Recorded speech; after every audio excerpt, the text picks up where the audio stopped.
열 번째 노트입니다. 열 번째 노트에서는 잠깐 새길로 빠져서 객체지향 얘기하고 있었는데 예외 처리 얘기를 좀 할게요. 그래서 프로그램을 우리가 작성할 때는 항상 예외 처리를 해줘야 됩니다. 근데 예외 처리는 크게 두 가지 목적을 갖고 하고 있습니다. 하나는 프로그램의 오류를 발견하기 위한 목적입니다. 이 프로그램의 오류를 발견하는 목적은 개발 과정에서 매우 중요합니다. 그래서 우리가 오류들을 찾기 위해서 어떤 문제가 발생했을 때 그 문제가 발생했다는 것을 알아야 돼요. 그걸 알기 위해서 이제 예외 처리 기능들을 집어넣는 거예요. 그 다음에 두 번째로는 이제 다 개발을 완료했는데도 여전히 예외 같은 것들이 발생할 수가 있습니다. 그래서 이런 예외들은 발생하더라도 프로그램이 죽는 게 아니라 프로그램이 계속 정상적으로 수행될 수 있게끔 해야 돼요. 그래서 이 예외 처리들은 이제 만들어 놨다가 없애는 게 아니라 계속 프로그램이 완료돼 가지고 배포된 버전에서도 남아 있어야 되는 예외 처리입니다. 그래서 예외 처리는 크게 오류를 발견하기 위한 예외 처리. 또 하나는 오류가 발생하더라도 프로그램이 지속되기 위한 그런 예외 처리 두 가지가 있고요. 전자의 경우에는 예외가 발생했을 때 프로그램이 계속 실행되는 게 아니라 프로그램은 죽어야 돼요. 죽어야 문제가 있구나라는 걸 알게 되겠고, 그런 예외들은 우리가 오류를 발견하면 뭘 해야 돼요? 오류를 수정을 해줘야 되는 거지. 그래서 두 가지 목적을 가지고 있습니다. 그래서 요번에 그 과제를 하면서도 다양한 예외적인 상황들을 만나게 될 거예요. 그럼 이런 만나는 상황들이 오류를 발견하기 위해서 우리가 검사해야 되는 요소인지, 아니면 이 요소들은 프로그램을 다 만들어 놓고도 여전히 발생할 수 있는 오류들인지 구분해 가지고 다르게 처리해 줄 필요가 있습니다. 그래서 우리가 어떤 함수를 구현할 때 정상적인 경우에 이 함수가 뭘 해야 되는지는 의외로 쉽게 구현할 수가 있는 경우도 많습니다. 그렇지만 정상적인 경우에 하는 일만 구현해 놓는다고 해서 함수가 완성되는 건 아니에요. 이 함수가 올바르게 완성되기 위해서는 문제가 되는 상황에 대해서도 검사를 하고, 그런 문제가 개발 과정에서 발생했다는 것을 개발자가 알 수 있게 해야 되는 거고, 이제 그 배포된 버전에서는 그런 상황이 발생해도 프로그램이 계속 실행되게끔 해야 됩니다. 그래서 은행의 인출 메소드를 생각을 해보면은 정상적인 경우에서는 이 인자를 잔액에서 빼주면 돼요. 그러니까 정상적인 경우에 뭘 해야 되는지는 되게 심플하죠. 코딩하는 게 어렵지도 않아요. 그럼 그걸로 다 되냐? 아니죠. 이 사전 조건, 사후 조건들을 살펴봐야 되는 거. 특히 사전 조건을 살펴보고 이 어마운트는 언제만 유효하냐면 0보다 커야 되겠고 잔액보다는 작아야 돼요. 그래서 이 인자가 그 범위 내에 있는지 살펴봐야 됩니다. 살펴보고 그런 범위 내에 있지 않으면은 이제 예외 처리를 해줘야 되는 거죠. 이 예외 처리를 통해서 지금 문제가 있구나. 누가 이 코드를 호출했는데 잘못된 인자를 가지고 호출했구나를 알아야 되겠고, 그러면 위드로를 고치는 게 아니라 뭘 고치는 거예요? 위드로를 호출한 그 코드를 고쳐야 되겠죠. 그리고 보통 정상적인 경우에도 우리가 함수를 만들 때 별도 처리해야 되는 경우가 있는지 검토할 필요가 있어요. 예를 들면 이제 이런 is palindrome, 이 팔린드롬이라는 건 이제 앞으로 읽나 뒤로 읽나 똑같은 거를 우리가 팔린드롬이라 그래요. 그러면 이제 이 팔린드롬의 경우에는 이제 그 is 팔린드롬은 하나면, 길이가 1이면 굳이 검사할 필요가 없죠. 길이가 1이면. 그 다음에 is valid parents는 가로가 잘 닦여져 있나 보는 거예요. 근데 가로가 잘 닦여져 있으려면은 이 가로의 개수가 몇 개여야 돼요? 짝수여야 되죠. 홀수이면은 당연히 오류인 건 알겠죠. 그래서 사전에 검사를 해서 걸를 건 먼저 걸를 필요가 있어요. 그 걸르는 게 되게 복잡하다 그러면 오히려 그걸 검사하는 게 비용이 많이 들어가서 안 하는 게 더 나을 수도 있는데 간단한 것들은 해주면 돼요. 그러면 is valid parenthes의 경우에는 그 홀수인 거를 체크했으면 그 다음부터는 뭐만 고려하면 돼요? 짝수라는 걸 가정하에 코드가 만들어지면 되겠죠. 왜? 짝수가 아닌 경우는 이미 폴스를 주고 끝내버렸으니까 내가 이제 처리해야 되는 그 데이터의 특성이 제한되는 거죠. 그래서 그런 것들을 좀 해주면 되겠고, 모든 예외적 상황을 처리할 수 없지만 처리 가능하면 처리해야 소프트웨어가 강건해지고요. 발생할 수 있는 예외를 생각해낼 수 있는 것도 개발자가 갖춰야 되는 중요한 덕목, 중요한 어떤 요소가 될 겁니다. 그래서 뭘로 어떤 문제가 발생할 수 있는지를 잘 판단하고 프로그래밍 할 줄 알아야 됩니다. 그 부분이 상당히 중요하다. 함수 실행 도중에 예외를 발견했을 때 해야 하는 일. 요거는 그 프로그램을 개발하는 과정에서는 중요하진 않을 수 있어요.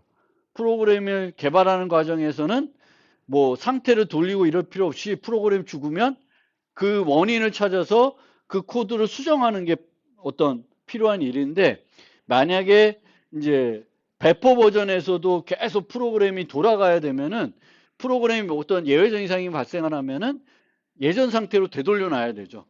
막 내가 수정을 했는데 수정하다 보니까 아닌 거예요. 그러면 수정하기 전 상태로 돌려야 프로그램이 정상적으로 돌아가겠죠. 그래서 그런 것들을 해줘야 돼요.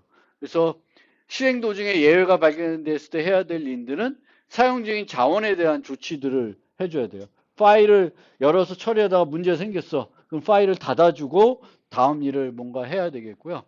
어떤 함수를 실행하는 과정에서 문제가 발생하면은 내가 어떤 했던 일들을 다시 되돌려야 되겠죠. 근데 그게 그렇게 쉬운 건 아닐 수도 있어요. 그래서 정상적인 어떤 큰 소프트웨어 만들 때는 이런 일들이 되게 어려울 수도 있습니다. 그리고 이런 함수들이 제대로 됐는지 안 됐는지를 살펴보기 위해서는 이런 불변 조건들이 어떤 것들이 있는지 살펴보고 이 조건들이 계속 만족하고 있는지를 어떤 살펴보는 기준으로 활용할 줄 알아야 돼요. 그래서 내가 어떤 프로그램 할 때 내 프로그램에서 어떤 데이터들이 어떤 특성을 갖고 있고 항상 만족해야 되는 조건이 뭔지를 잘 파악하고 있으면 그것들을 이용해서 디버깅 할 때 도움이 됩니다. 이 조건을 어느 순간에 봤더니 만족하지 않고 있어. 그럼 내가 뭔가 잘못하고 있는 거죠. 그래서 뭘 잘못했는지를 찾아보기 위해서는 잘못됐는지 알아야 되거든요. 그래서 그런 기준들이 있어야 됩니다. 그러면 이제 예외라는 건 뭐냐? 정상적인 경우에 일어나지 않지만 발생할 수 있는 그런 문제들을 우리가 예외라고 그러고요. 0 나누기, 열고자 하는 파일이 없는 경우, 메모리가 부족한 경우, 파일을 저장하려는데 공간이 부족한 경우, 이런 것들이 다 예외에 해당됩니다. 그래서 계속 말씀드린 거지만 개발 과정에서는 제일 중요한 거는 예외 처리를 통해서 오류를 발견하는 거예요. 그러니까 오류를 발견하는 게 목적이 되겠고, 개발 완료된 이후에도 여전히 예외 처리한 코드들이 남아 있을 수 있어요. 이런 오류를 발견하기 위한 예외 처리 코드들은 개발을 완료한 후에는 어떻게 계속 남겨놔요? 남겨놓을 필요가 없고 얘네들은 삭제를 하시면 돼요. 왜? 얘네들은 성능에 영향을 줍니다. 근데 개발이 완료돼서 더 이상 그런 종류의 오류는 안 난다는 걸 내가 확인하고 나서는 굳이 그 코드들을 계속 남겨놓을 필요는 없어요. 물론 라이브러리로 만들어서 계속 다른 걸 개발할 때도 써야 되면은 예외 처리 코드들을 남겨놓을 수 있는데, 그렇지 않으면 이제 개발 과정에서 오류 발견하기 위해서 만들었던 그런 예외 처리 코드들은 개발을 완료하고 나서 오류가 없다고 확신해가지고 성능에 영향 주는 것들을 제거해서 좀 더 성능을 좋게 만들 수가 있습니다. 개발 이후에는 이제 프로그램이 예외가 발생해도 죽지 않고 계속 동작하도록 만드는 게 그 주 목적이 되겠습니다. 개발 완료 후 배포된 소프트에서도 당연히 예외가 발생할 수 있습니다. 예측 못한, 우리가 생각하지 못한 것들이 만약 일어나면 여전히 프로그램에 문제가 될 수 있죠. 그래서 이 부분들이에요. 프로그램이 왜 개발돼가지고 우리가 잘 쓰고 있는데도 버그가 있는 소프트웨어들 많이 만나봤죠. 그건 왜냐? 충분한 테스트가 안 돼서 그래요. 만약에 그 개발자들이 개발하는 과정에서 숙지하고 있고 알고 있었던 것이면 고쳤겠죠. 근데 못 발견하고 생각 못했던 것들이 사용하다 보면 나타날 수가 있는 겁니다. 그래서 예외 못한 어떤 문제들은 당연히 처리할 수 없겠죠. 예측하여 처리한 예외에 대해서는 우리가 개발 완료된 후에는 보통은 사용자한테 뭔가 문제가 있습니다. 종이가 부족해요. 프린트를 보냈는데 종이가 없다. 아니 파일을 저장하려는데 공간이 부족하다. 그럼 이런 것들을 프로그램 죽이는 게 아니라 알려가지고 사용자가 조치만 취하면 돼요. 보통 필요 없는 파일들을 지운 다음에 다시 시도하면은 열심히 하던 게임을 세이브해가지고 다음에 또 게임할 수 있게 해주는 거죠. 그 위치부터. 그래서 예외가 발생하면 이제 어떤 종류의 문제가 발생했는지를 사용자가 조치를 할 수 있는 것들이면 알려가지고 사용자가 조치를 한 다음에 다시 시도하게끔 해줘야 됩니다. 그리고 뭔가 죽더라도 최소한 작업들을 저장해주면 좋죠. 근데 예외가 발생한 순간에 딱 저장한다 해주는 게 어려울 수가 있어요. 그래서 보통 요즘도 그러죠. 아래 한글 같은 경우에 어떻게 해요? 내가 세팅해 놓으면 주기적으로 저장을 해주죠. 그래서 내가 막 쓰고 있는데 갑자기 정전돼도 그 마지막 세이브된 게 남아 있을 수가 있죠. 그리고 마이크로소프트 뭐 이런 것들도 보면 갑자기 죽어. 근데 다시 실행하면은 자동 세이브된 파일입니다 가지고 이렇게 올라오죠. 그거는 이제 예외 처리를 잘 못하지만 그런 문제들 때문에 사용자들이 뭐라 할 것 같으니까 이제 주기적으로 세이브를 해주는 거죠. 그런 거예요. 그 다음에 우아하게 종료할 수 있도록 해줘야 되는데 요거는 개발자의 책임이라기보다는 운영체제를 잘못 만들어서 많이 발생하는 원인이에요. 예전에는 이런 블루 스크린이 많이 떴어요.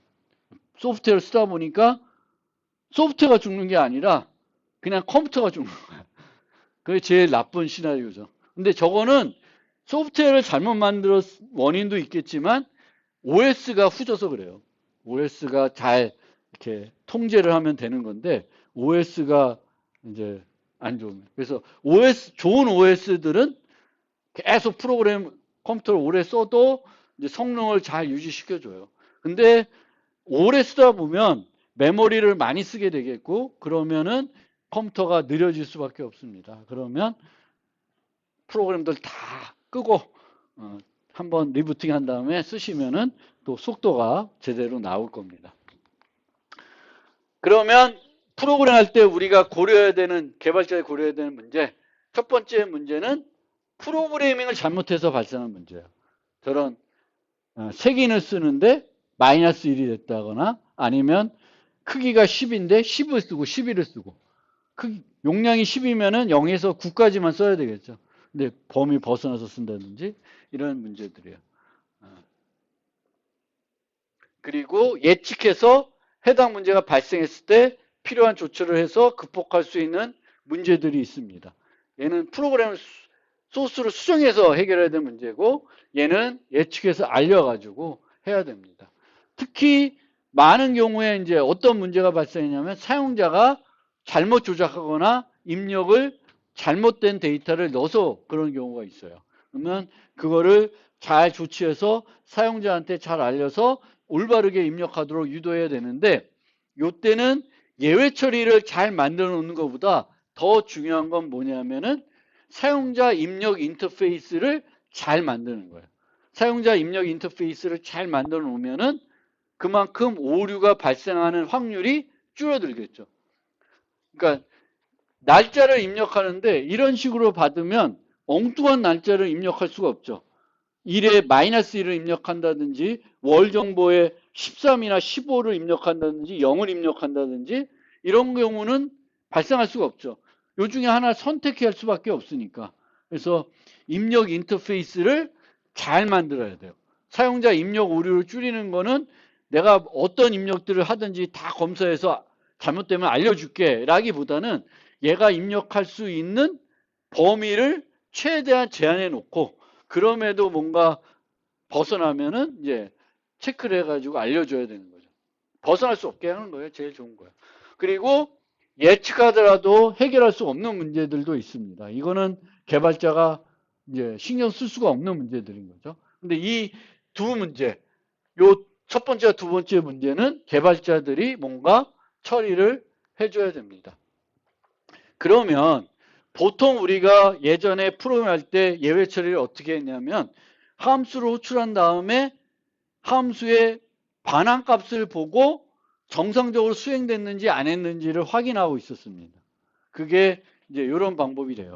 근데 만약에 반환값을 통해서 확인하기가 어려워요. 왜냐하면 얘가 반환값이 있는 그런 함수이고요. 얘는 모든 범위가 다 되는 거야. 그 int 타입을 반환하는데 int min부터 int max까지 다 줄 수 있어요. 어떤 것도 가능해. 그러면 어떤 값을 줘서 정상적으로 처리가 안 됐다는 거 알릴 수가 없잖아요. 뭐 양수만 가능한데 그러면 마이너스 1을 줘서 문제가 있었다는 거 알릴 수가 있죠. 근데 그렇게 못하는 경우가 있습니다. 그러면 보통 어떻게 했나요? 반환값을 알릴 수가 없어. 정상적인 처리가 안 됐다는 거. 그때 어떤 방법 썼을까요?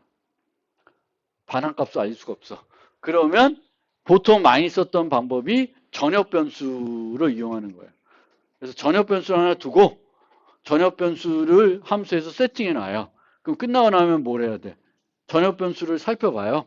그래서 전역 변수가 뭐 0이면 문제가 없었고 0이 아니라 무슨 값들이면 이제 그 원인을 그 값에 해당되는 뭐 1이면 무슨 문제, 2면 무슨 문제 이런 것들. 그래서 전역 변수들을 썼었어요.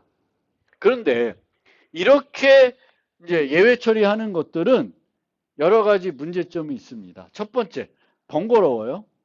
두 번째, 적절한 오류 코드를 반환하는 게 어려울 수 있습니다. 물론 이 경우에는 이제 예전 C에서는 전역 변수를 썼어요. 오류를 처리하는 위치에 대한 유연성이 없어요. 끝나고 나서 바로 처리하지 않으면은 그 오류가 누적돼 가지고 더 큰 피해가 나올 수가 있습니다. 검사하지 않을 수도 있어요. 그 다음에 프로그램 가독성이 저하됩니다.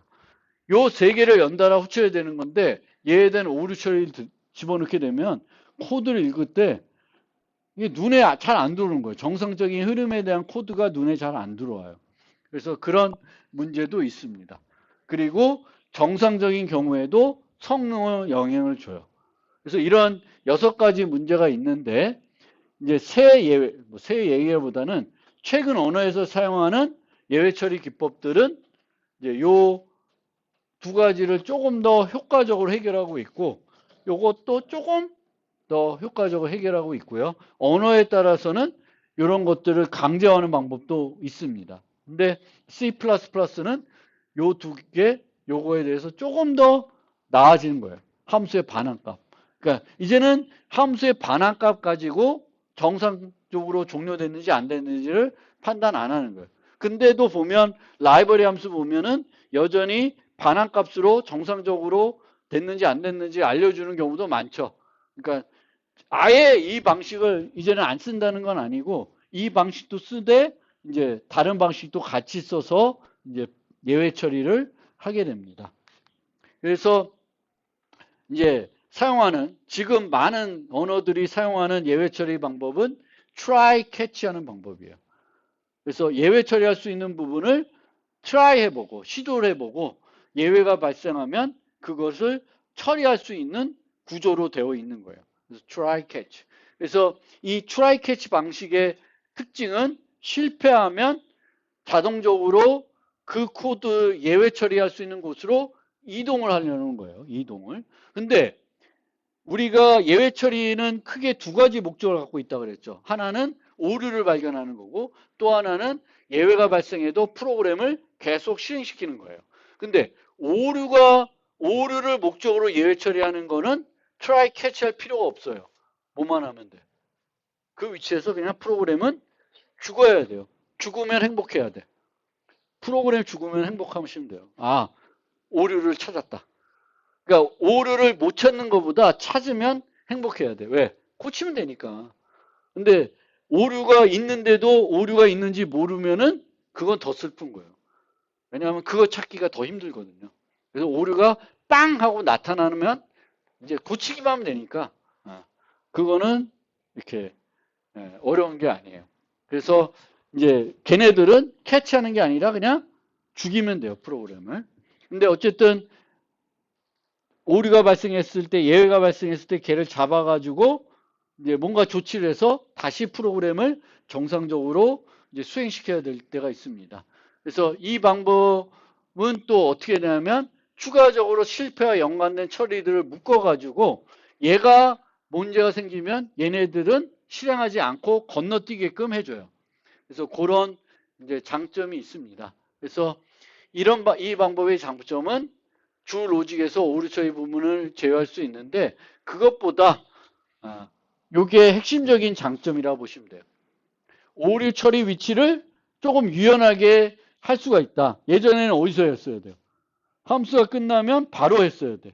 안 하면 그게 누적돼서 더 문제가 커졌는데 이제는 오류 처리 위치를 조금 더 유연하게 할 수가 있어요. 그리고 반환 타입을 이용해서 오류가 났는지 안 났는지를 보는 게 아니기 때문에 반환 타입에 대한 자유로움이 있습니다. 그러면 이 흐름을 보시면 돼요. 이제 메인에서 F를 부르고 F에서 G를 부르고 G에서 H를 불렀어요. 근데 여기서 예외가 발생했어요. 그럼 이 발생된 예외를 처리할 수 있는 곳은 막 아무 데가 아니라 어디서 처리할 수 있냐면 여기, 여기, 아니면 여기예요. 요 셋 중에 하나예요. 그러니까 이 함수의 흐름이 있잖아요. 그럼 흐름에 따라서 어디서 예외가 발생하면 그 흐름에 어디서나 할 수 있어요. 다른 막 아무 데나 고투로 가서 처리하는 게 아닙니다. 그럼 여기서 예외 나오면 여기, 여기, 여기. 근데 예전에는 어디서 했어야 돼요? 여기서밖에 못했어요. 근데 이제는 여기서 안 하고 여기서 할 수 있고 여기서 할 수도 있고요. 여기서 일부 처리하고 여기서 또 처리할 수도 있어요. 그러니까 뭔가 처리할 수 있는 데서 좀 유연하는데 그 유연하다는 게 막 아무 데서나 가서 처리할 수 있는 게 아니라 여기서요. 근데 왜 그러면 여기서만 해야 되냐 하면은 우리가 이 예외 처리를 하고 나서는 또 뭘 하고 싶은 거예요? 처리한 다음에. 만약 얘가 프로그램 오류야. 그럼 죽으면 돼. 근데 프로그램 오류가 아니라 배포 버전에서도 계속 진행이 돼야 돼. 그러면 뭔가 처리하고 다시 시작해야 되죠. 그럼 시작된 위치는 요 위치부터 다시, 요 위치부터 다시예요. 그러니까 얘가 처리된 위치가 여기라는 건 정확히 정상적인 거예요. 왜냐하면 다시 시작하려면 막 엄한 데서 시작하면 안 되죠. 원래 하다가 문제됐던 데부터 다시 코드가 실행될 수 있게끔 해야 이 흐름이 정상적으로 맞아가는 거예요. 그래서 오류 처리 위치라는 게 이제 요 흐름입니다. 여기서 죽으면 걔를 부른 여기 아니면 얘를 부른 그 위, 얘를 부른 위. 메인 위는 없죠. 그래서 그렇게 처리할 수가 있습니다.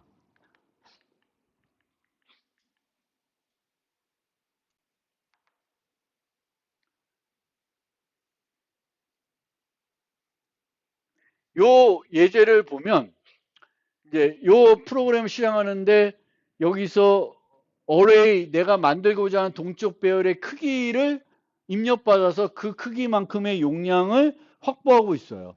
근데 여기서 어떤 문제가 생기냐면은 내가 캐패시티로 양의 점수를 줘야 되는데 음수를 주면 어떻게 돼요? 마이너스 1 크기의 공간을 확보할 수는 없죠. 그러면 이제 bad alert이라고 하는 예외가 발생합니다. 시스템에서 예외를 발생해 주는 거예요. 그러면 이제 try catch를 하게 되면 여기서 원래는 예외가 발생하면은 메인보다 상위가 없죠. 메인보다 상위가 없으면 여기서 예외가 발생하면 잡을 수 있는 데가 없습니다. 잡고 있지 않으면. 그러면 프로그램은 죽어요. 거기서 죽습니다. 그런데 이렇게 try catch 하면은 여기 하다가 예외가 발생하면은 일로 와서 그 캐치 예외를 잡고 뭔가 실행하고 다시 실행할 수도 있고 뭔가 할 수도 있어요. 그래서 이런 식으로 이제 try catch를 이용해 가지고 처리를 할 수가 있습니다. 물론 이 예제는 실제 이렇게 try catch하는 예제는 아니고 이런 식으로 검사를 해줘야 되는 게 맞는 거죠. 예외 처리하는 게 아니라.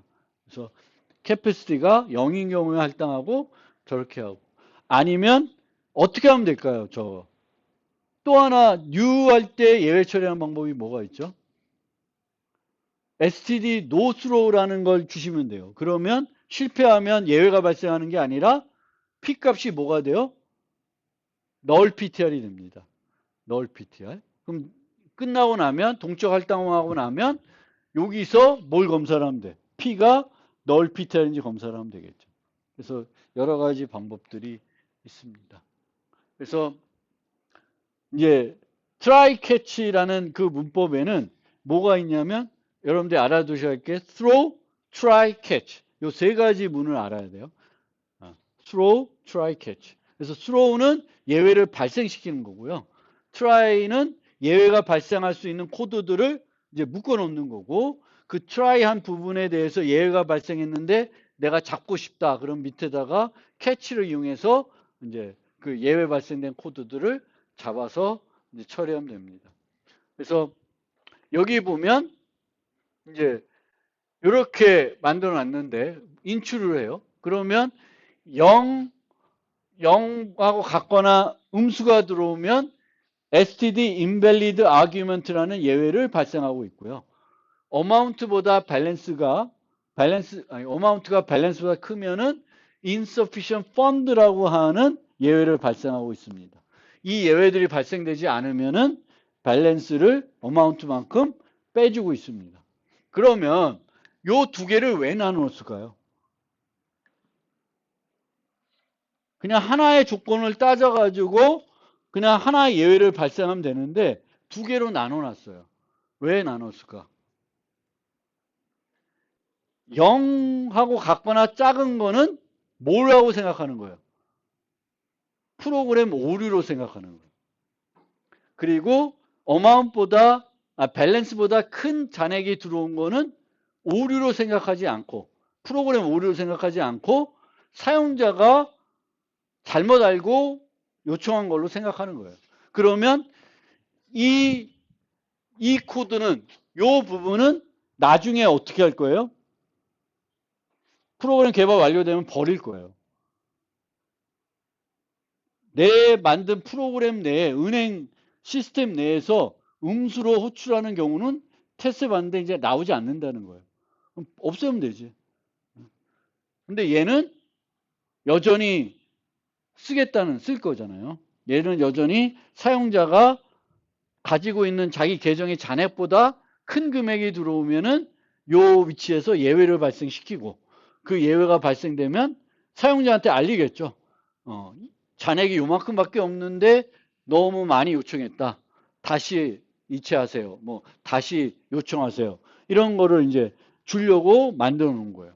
그래서 우리가 똑같은 문제의 소지지만 이 문제가 프로그램 오류에 의한 문제인지 아니면 그 계속 내가 배포 버전에서도 사용해야 되는 예외인지를 구분할 줄 알아야 돼요.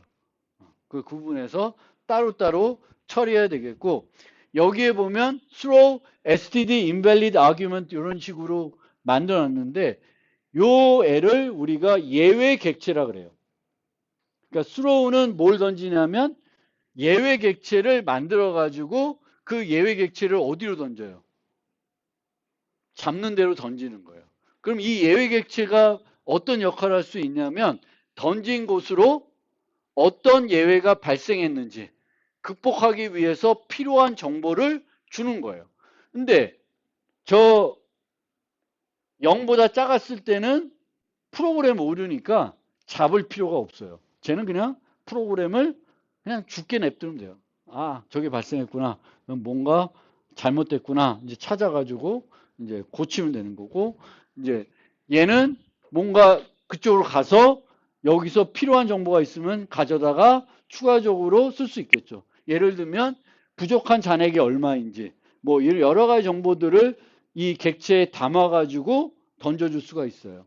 프로그램을 조금 더 효과적으로 극복하기 위해서 여러 가지 필요한 정보들을 이제 만들어가 던져줄 수가 있는 거고요. 이제 C++는 이 throw를 이용해서 던질 수 있는 것에 제한이 없습니다. 정수 하나 던져도 돼.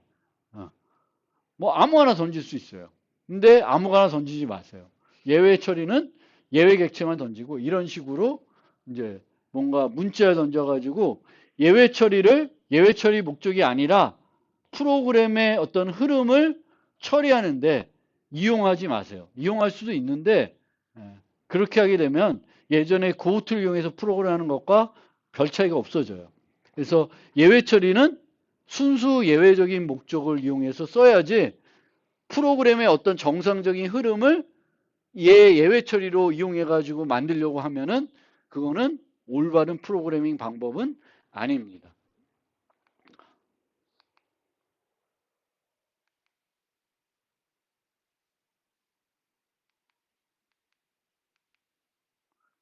요거를 이제 요거까지 설명드리고 오늘 좀 끝낼게요.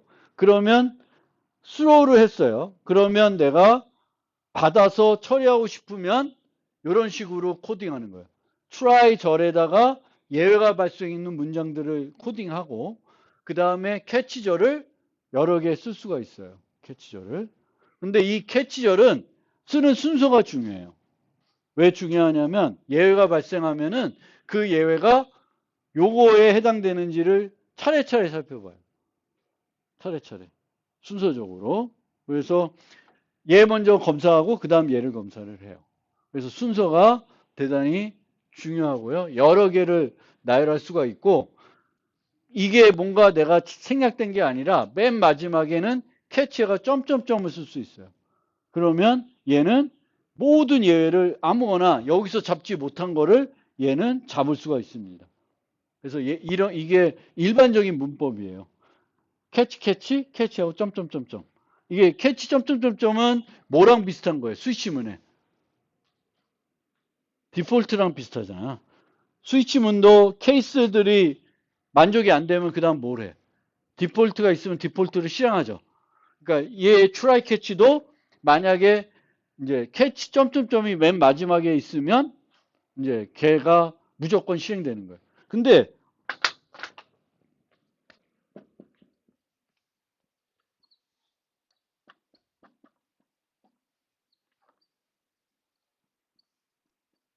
이렇게 만들었어요. 그럼 어떻게 돼? 얘는 절대 실행이 될 수 없는 코드가 돼요. 왜? 순서적으로 어떻게 따져요? 위에서부터 차례대로 따지는 거예요. 그러니까 얘는 문법 에러 날 거예요. unreachable 코드 해가지고. 그래서 캐치절은 순서가 중요해요. 케이스문은 그 순서가 중요하진 않아요. 근데 이제 이 try 캐치 할 때는 캐치절은 순서가 중요하다. 순서를 잘못 코딩했을 때는 이제 여기서 잡아야 되는데 막 잘못 잡고 그러는 문제가 생길 수가 있습니다.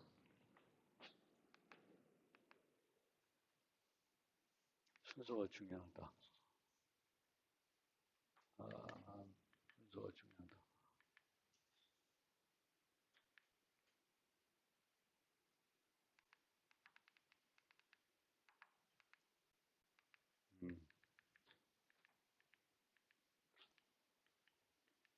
네. 나머지는 다음 시간에 설명드릴게요. 오늘은 그럼 예외 처리와 관련된 기본적인 어떤 개념들을 설명해 드린 걸로 하겠습니다.